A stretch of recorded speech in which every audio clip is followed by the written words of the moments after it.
Você provavelmente já viu essa imagem. Uma cruz virada de cabeça para baixo. E imediatamente pensou: coisa satânica. Talvez num filme de terror, num clipe sombrio, ou num vídeo polêmico na internet. A cultura popular transformou esse símbolo em uma espécie de assinatura do mal. Mas, e se eu te dissesse que essa mesma cruz aparece no trono do Papa?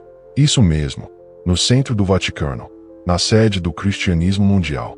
O que você pensava conhecer pode estar completamente errado.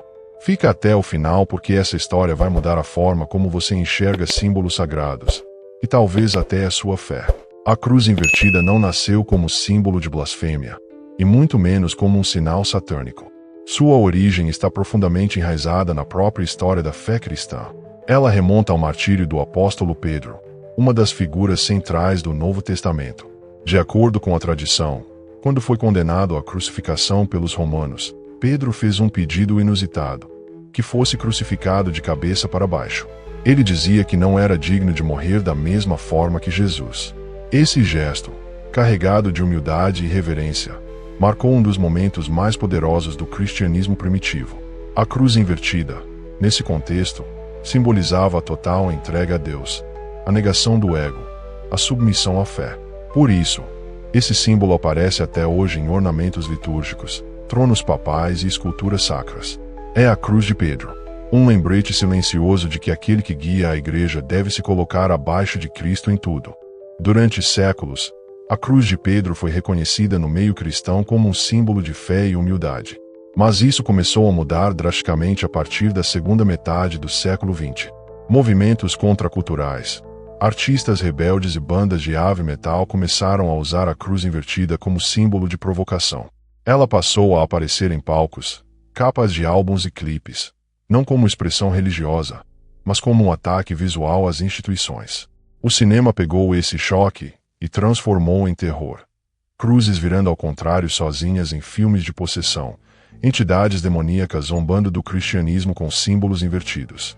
E o público, sem conhecer a origem, associou cruz invertida igual mal. Mas muitos desses artistas nem sabiam que estavam usando um símbolo cristão. Era só estética, só rebeldia, só marketing. E isso foi o bastante para enterrar séculos de significado sagrado sob uma nova camada de medo. E aqui eu preciso te perguntar: você já viu esse símbolo e automaticamente achou que era do mal? Se sim, comenta aqui embaixo com um "eu achava". E se está surpreso com o que está descobrindo, deixa o like. Isso mostra pro YouTube que esse conteúdo precisa chegar em mais gente. E aproveita para se inscrever no canal, porque ainda vamos revelar outros símbolos sagrados que foram deturpados sem que você percebesse. Agora, voltando à cruz invertida, a pergunta que fica é: como conseguimos perder um significado tão profundo? E pior, como aceitamos tão facilmente essa distorção? A mudança de um símbolo não é algo inocente. É uma operação simbólica, quase uma engenharia invisível. Quando algo carregado de significado espiritual é transformado em ícone de blasfêmia, não estamos só trocando o sentido, estamos reprogramando a mente coletiva.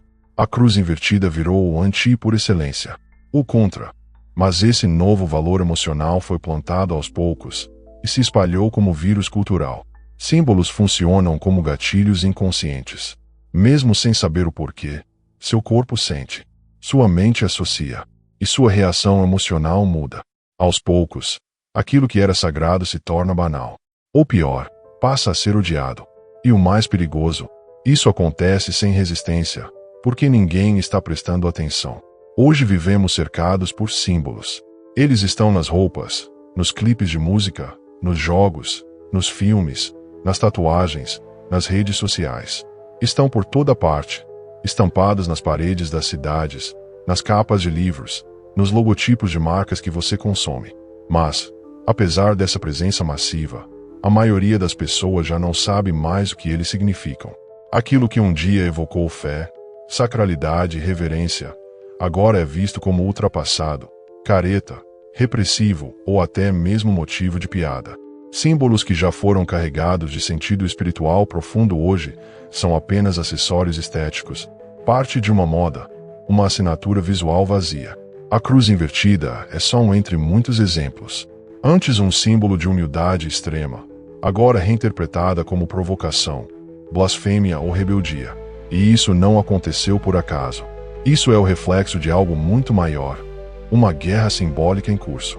Sim, estamos vivendo uma batalha invisível. Uma disputa silenciosa por corações e mentes, onde as armas são imagens e a munição são significados. Nessa guerra, não se dá um tiro, mas se planta uma ideia. Não se invade um território, mas se ocupa um imaginário. E a maioria nem percebe que está sendo atingida. Cada vez que um símbolo sagrado é ridicularizado, distorcido ou esvaziado, sua força espiritual enfraquece. E quando ele perde sua força, outro símbolo, com outra carga emocional, outro significado, toma seu lugar. E assim, o eixo simbólico da nossa cultura vai sendo invertido, redirecionado, reprogramado. Se você não entende essa guerra, você está vulnerável a ela. Vai rir de símbolos sem saber o que está rindo. Vai usar imagens que carregam mensagens ocultas, achando que é só estilo. Vai repetir códigos criados por movimentos ideológicos e espirituais profundos, sem nem saber que está sendo usado como veículo. Mas se você entende, tudo muda. Você começa a enxergar o mundo com outros olhos. Passa a perceber os padrões, as mensagens por trás dos memes, das tatuagens, dos clipes, dos uniformes e dos slogans. Percebe que nada é tão aleatório quanto parece, e começa a se proteger, não com medo, mas com consciência. E é exatamente isso que esse canal quer fazer por você: te dar ferramentas, te despertar, te mostrar o que está escondido à vista de todos. Porque só quem entende os símbolos pode escapar das narrativas que eles impõem. E só quem escapa das narrativas é livre de verdade. Agora me diz, quantos outros símbolos você acha que foram deturpados e você nem percebeu? Comenta aqui quais símbolos você gostaria que eu investigasse nos próximos vídeos. E se esse conteúdo te fez pensar diferente, compartilha com alguém. Manda para aquele amigo que adora filme de terror, ou que vive falando de simbolismo sem saber da origem. Esse canal é para quem quer ir fundo, para quem quer entender como símbolos moldam o mundo, e como você pode se proteger da distorção simbólica. Se inscreve, ativa o sino, e fica atento, porque no próximo vídeo, você vai descobrir como símbolos que pareciam nada demais, na verdade, contam a história secreta da sua cultura.